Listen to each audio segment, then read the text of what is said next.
Hello guys, we're back with another PS5 video.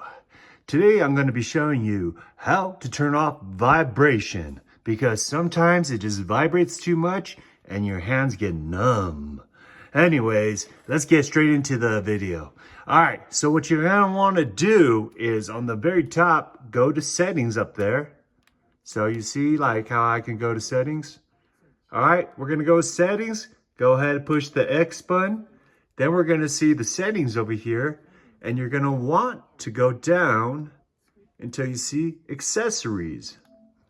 Now, once you get to accessories, then go to the second one, controller. And the first option you'll see is vibration intensity. So go ahead and click that. Now you can have the option of making it medium vibration or like even weak. And I don't want any vibration because my hands get so numb. It goes like down my arms. I'm going to just go ahead and turn it off. All right. So that's all you have to do. And pretty simple. If you want to turn it back on, just go back. I'll maybe set it to weak. Try it out.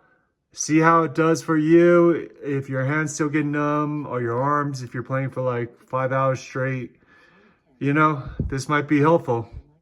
Anyways, thanks for tuning in. This video, once again, is how to turn off vibration on your PS5 controller. Thanks for watching. See you next time. Bye-bye.